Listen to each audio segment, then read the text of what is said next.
guys, welcome back to Irish Footy Vlogs. Welcome back to another video. Just going to review the games of the weekend. A massive week in the League of Ireland, to be fair. We're coming down to the last games of the season. Then we've got the cup finals. So we're coming to the end of the league, which is always disappointing, but it's an interesting end as well. And, you know, we'll get into the games. We're going to start off with the European battles. And obviously these games paint a picture going into the last game of the season. Shelbourne 3, UCD 2, and it was a nervy one for Shelbourne. It was a very nervy one for Shelbourne, but this was a massive win, and results elsewhere went their way, and going into the last game now, they're fourth, 2 points clear.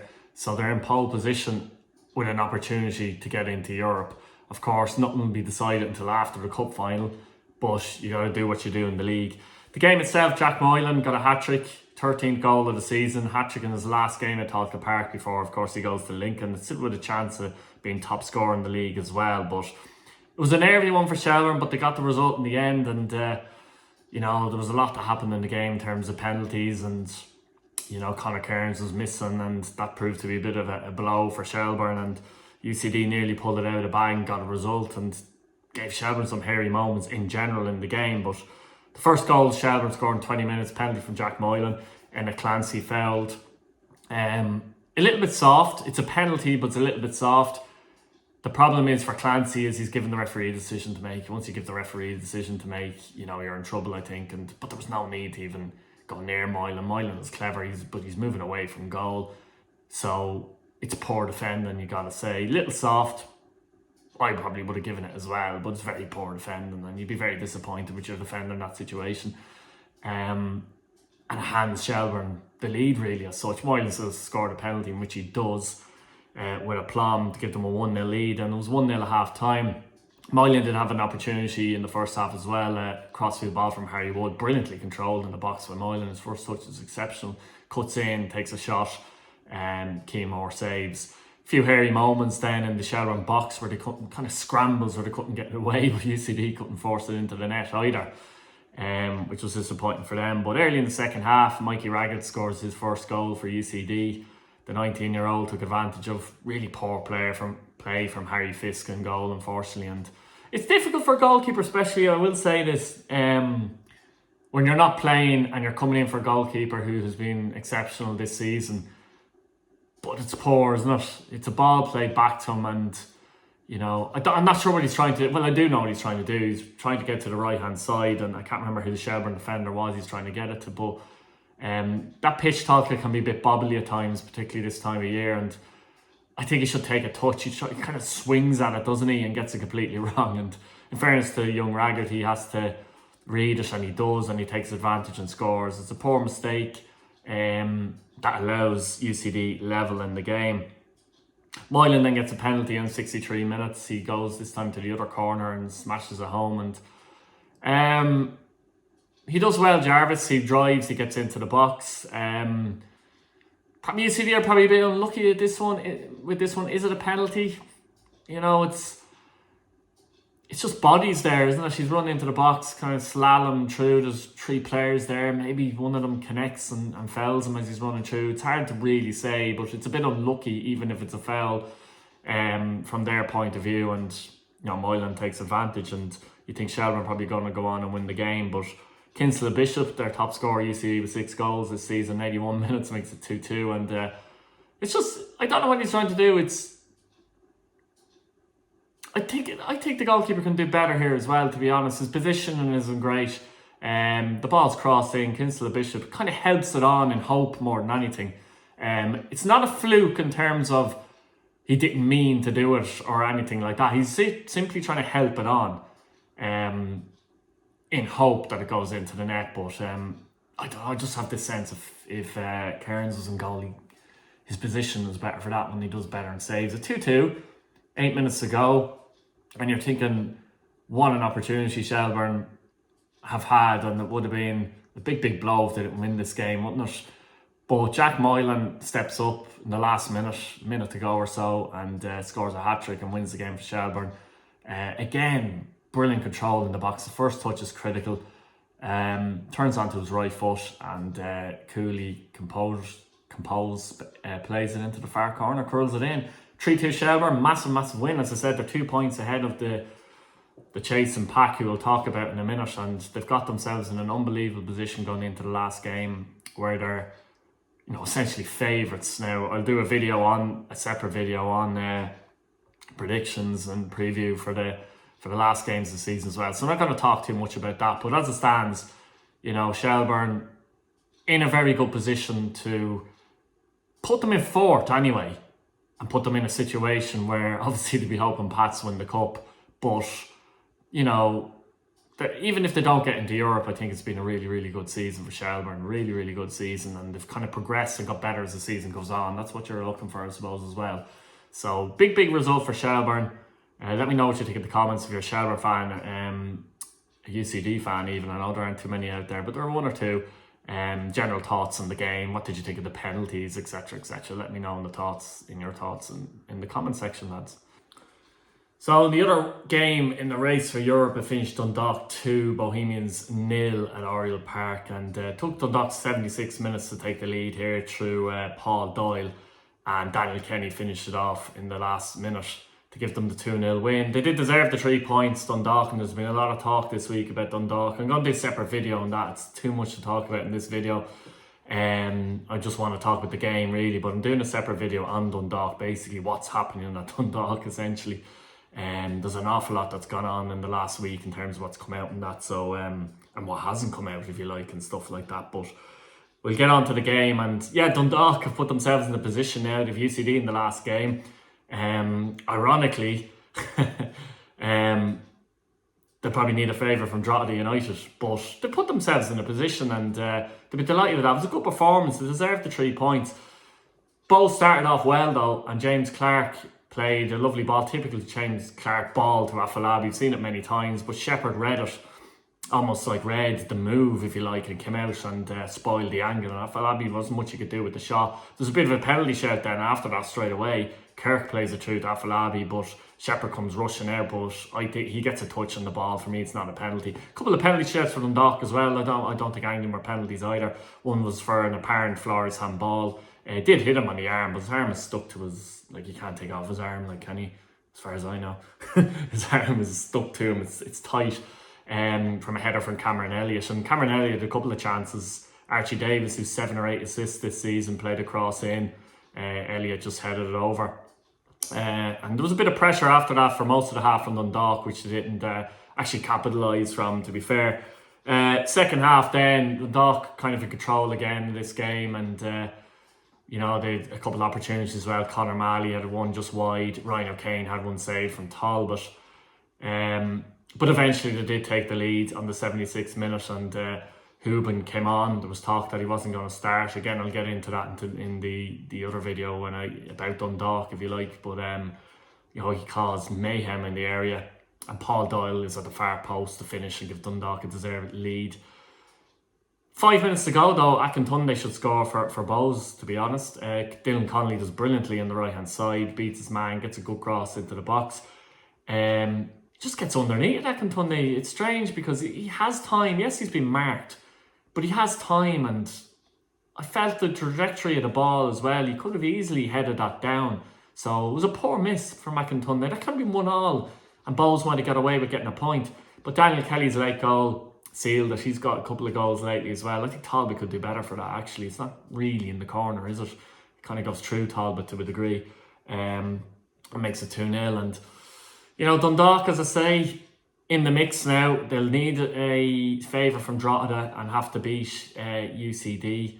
But we'll talk about that again in the future video as well when we're talking about the games, but those particular games. But Bohemians, very disappointing for them. Down to 6th. Are now underdogs in terms of the European places in the league now, and it's highly unlikely they're going to get into the league. They're going to need big results to go for them, but again, I'll talk about that. But they'll be very disappointed. They're still very and the worry for them is the more the weeks have gone on, the more you can see they're reliant on Clark in particular and Afolabi.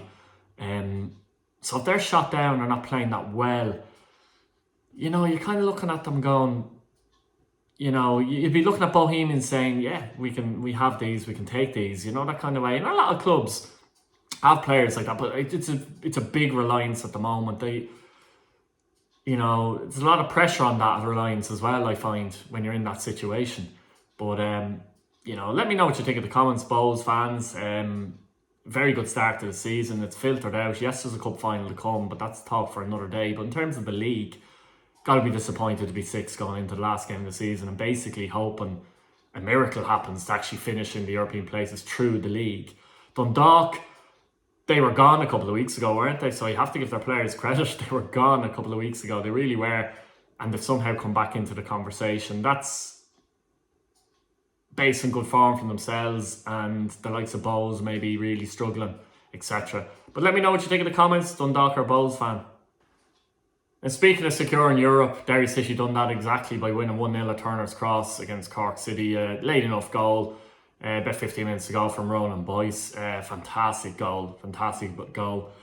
They've really struggled to score goals, haven't they, Derry City? And Derry fans might have been thinking that this is going to filter out for a 0-0. A lot of the ball and a lot of the pressure came from Derry in the second half.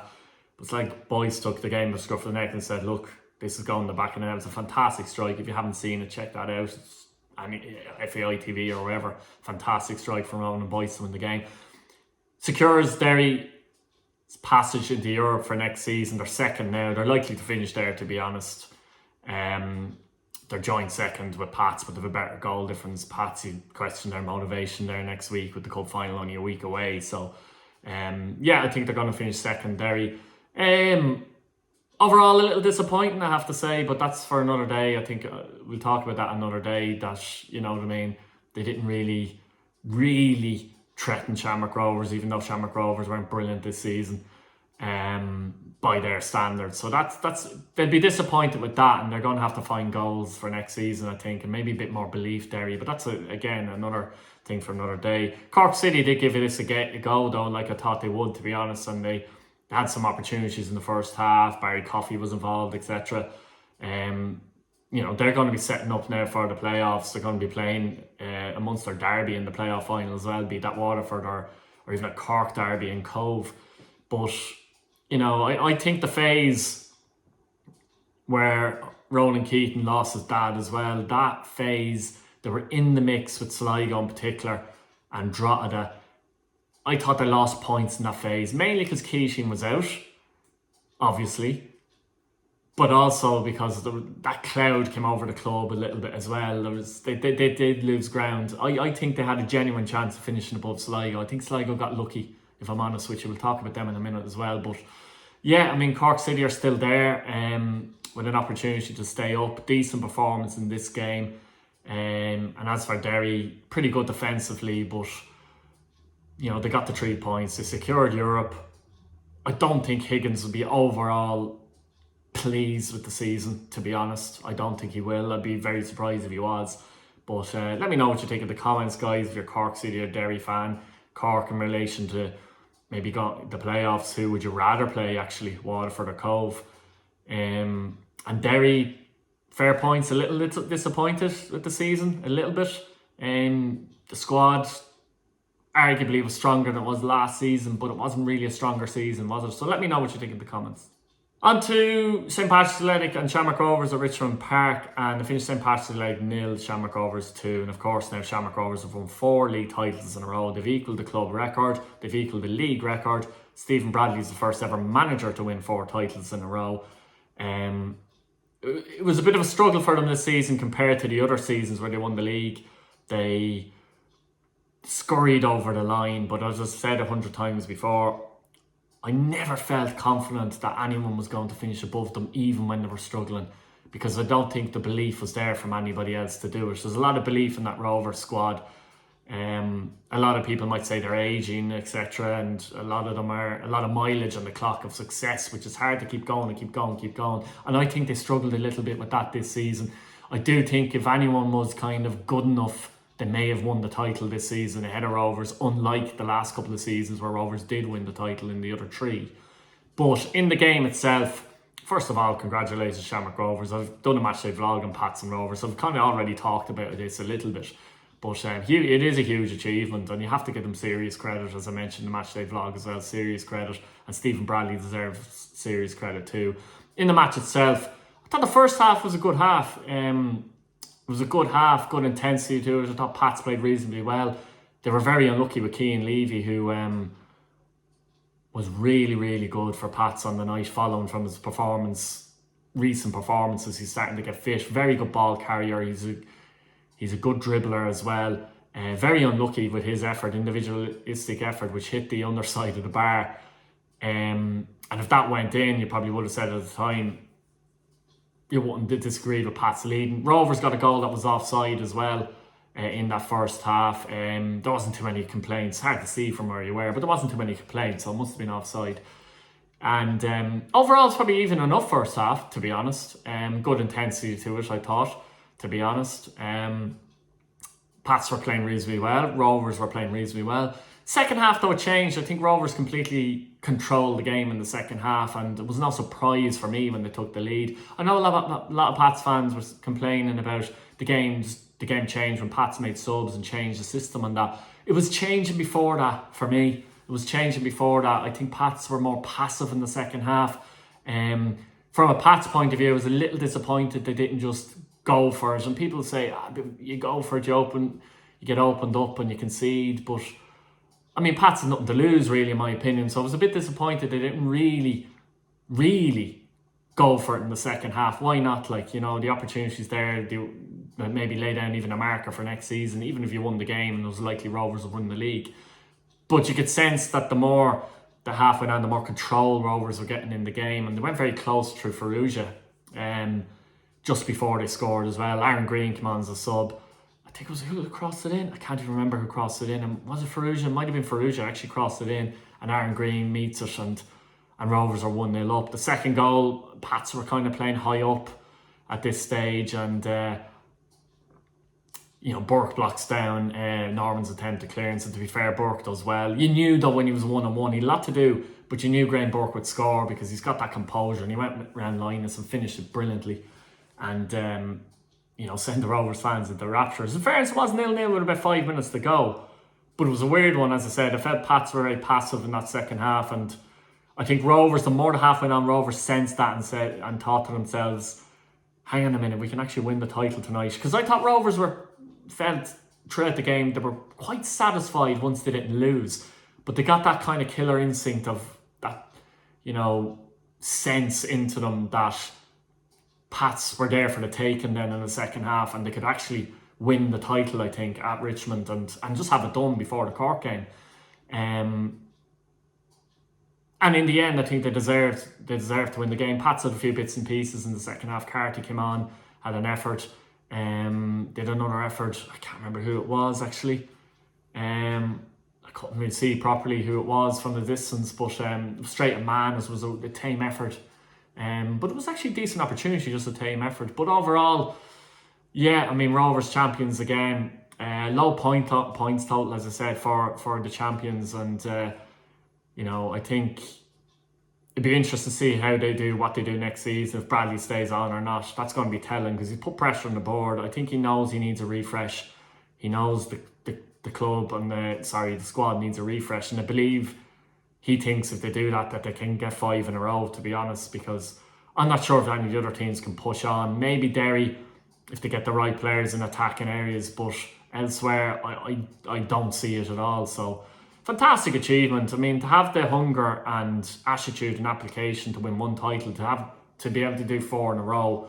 But you could see that was starting to drop a little bit, I think, this season, but no one was there to take advantage. Hence why Bradley, he can sense it, like he knows that they're going to have to change and not rely on maybe Derry not improving for next season, like, because it is there, 5 in a row. I mean, it's another big card, I think, 5 in a row. I mean, you'd be outright the record as well, so from Pat's point of view, they have a cup final to look forward to. We'll talk about that another day. But let me know what you think in the comments. Pat's fan, do you think would you agree with that? Do you think in the second half they could have maybe just went for it a little bit more? I mean, there were stages there, I thought, where it was all safe, kind of football. And from Rovers' point of view, what did you think of the game? Obviously, you're delighted they won the title, etc., etc. And how did you feel this title win ranked amongst the others? So finally at the showgrounds, finished Sligo 0, Drogheda United 0, and not a great game. And I suppose it was Drogheda to be happy because, you know, they got a few players back: Markey, Rooney, Keeley, a couple of players. I think the only player that wasn't back was Ryan Brennan, and he won't be back anyway. I knew that a few weeks ago from his injury. But they basically had pretty much a full team out, and, you know, job done for them because Sligo can't finish above them now. So Drogheda in 7th place. Andrew Wogan made a brilliant save early in the match, so an absolutely fantastic save from Hartman. Brilliant save, really was. But apart from that, there weren't too many chances in the game overall. Mahon gave away the ball, and Drogheda had a chance from that through Adam Foley, where he linked up well with Kyle Robinson, and pretty much as good as it got in an attacking sense for Drogheda. And Sligo with the Hartman effort, and, you know, Sligo disappointing enough this season, I have to say. Very fortunate, as I mentioned in the Cork segment, I think, as well. Very fortunate, and it'll be interesting to see what they do at the end of the season, because I don't like this. I never like talk about managers and stuff like that in the league, and their jobs should be threatened. But when you see other managers going for what they go for and stuff like that, and, you know, you'd have to be looking at John Russell, wouldn't you? You would have to be looking at him, and, you know, I don't know if the board will be looking at that or not, because they could be in trouble next season if they don't improve. Big trouble next season if they don't improve. And do you take that risk? I don't know. There's a bit of a risk there this season. I think they were fortunate. But Sligo fans, let me know actually in the comments, where are you standing on this? Do you think there has to be a change in management now going into next season? Let me know in the comments. As for Drogheda, 7th in the league, job done, very good season. You know, they have an important role to play next week in the hunt for Europe as well, which is interesting as well. It's the last game at home. I can see them really putting in an effort for that one. But getting their players back for this, I think, was massive as well after the poor showing in Tallaght Stadium, and obviously fans were able to go to this one as well. But very good season for Drogheda, as I say. They've a lot to play for as such next week in terms of the European run, and be interesting, Drogheda fans. Let me know, who would you rather got into Europe if it was between Shelbourne and Dundalk, because a Drogheda win could help Dundalk get into Europe. But I suppose you want a team being successful in their home patch, and, you know, I'll be vlogging that game next week as well. And that was, as I said a million times, first vlog ever done was Drogheda and Shelbourne were celebrating that night as well. So that's an interesting one going forward. But yeah, I mean, Drogheda obviously, you know, with new owners coming in, it'll be interesting to see what happens next season in terms of retaining players and players leaving the club and players coming in and that. But, you know, who's impressed you with Drogheda this season? Let me know. Let me know what you think of the game as well. There's not too much to say about it, is there? Because there wasn't an awful lot to play for, and it was overall played like that. But just job done for Drogheda. Disappointing enough overall for Sligo in their last home game as well. And as I said before, Sligo fans, let me know what you think in the comments. So guys, I'll leave it there. Let me know what you think in the comments. A few videos coming up this week. As I said, I'll have bit of a prediction preview for the final games of the season. I'll have a video about Dundalk, and there's a lot to pick up on that and pick apart in it, and go through what stuff has been said, what's true, what isn't true, what we don't know, what we do know, etc, etc. So there'll be a video on Dundalk, a playoff final preview in terms of the first division playoff final between Waterford and Cove Ramblers. What else? A vlog by the end of the week, Drogheda and Shells at Head in the Game Park, as well as, you know, the European race, I suppose. That's the only thing down for decision. And I think that might be it, guys. So let me know what you think in the comments once again. Thanks for watching. Subscribe to the channel if you haven't. It's free, but it helps the channel to grow. Like the video and all that kind of stuff. And we'll see you later.